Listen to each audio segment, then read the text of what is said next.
રાધનપુર વિધાનસભા વિસ્તારમાં ભારે વરસાદને કારણે સર્જાયેલી પરિસ્થિતિ અંગે સ્થાનિક ધારાસભ્ય લવિંગજી ઠાકોરે મુખ્યમંત્રીને પત્ર લખીને અસરગ્રસ્તોને તાકીદે મદદ કરવાની માંગણી કરી છે।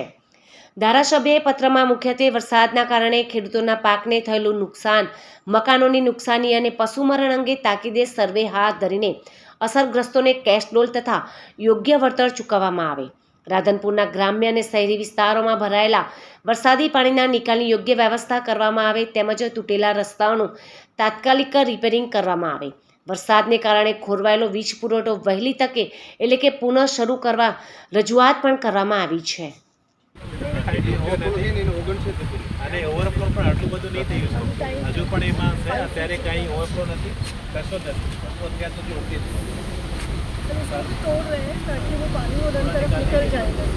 थोड़ा कंट्रोल में निकालो, बाकी आगे जवानो रस्तो तो खुल्लो છે, કરિયાનો મળે છે આગળ અત્યારે તો આ પાણી જાય, આમાં કાંઈ થાય પણ હવે આવતી સાલ આ થવું જોઈએ। ગઈ સાલ આ રોડ તોડી નાખ્યો, બિલકુલ ચોક્કસ ગઈ સાલે આની આ વાત હતી પણ ઉપરથી તમે આ ડિવાઈડર તોડ્યું પણ હવે ડિવાઈડર અત્યારે પણ તોડી નાખ્યું છે। ના ના એનો સાધ્યું નહીં એમને પરિસ્થિતિ એમને પણ હવે ગઈ સાલ શું થાય કે બોસ થઈ જાય ને વ્યવસ્થિત તો કોઈ તકલીફ બોક્સ વગર નથી નીકળતા, નાના ન થાય ચોક્કસ। મુખ્યમંત્રીને પત્ર લખ્યો કે અહીંયા 3 દિવસથી ભારેથી અતિ ભારે વરસાદ પડ્યો। રાધનપુર નગરપાલિકા શહેરમાં પણ જે નીચાણવાળા ઘરામાન સોસાયટીમાં જે પાણી ભરાઈ ગયા હતા, ગરીબ ઘરના લોકોને પાણી ભરાઈ ગયા, ત્યાં પણ એને કેશ ડોલ ને ઘરવખરીની મેં વાત કરી છે।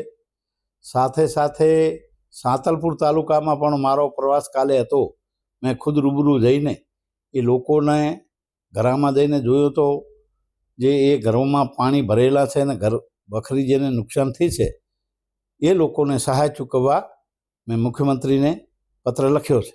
ખેડૂતોને નુકસાન થયું, ખેડૂતોને વરસાદ આમ તો ધીમી ગતિએ વરસ્યો છે એટલે એટલું બધું કાંઈ નુકસાન નથી, તેમ છતાં કોઈને એવું વેણ પડ્યું છે ને એવું હશે તો એ સરકાર દ્વારા, તંત્ર દ્વારા એ ખેડૂતોને સર્વે કરી અને એને સહાય ચૂકવે।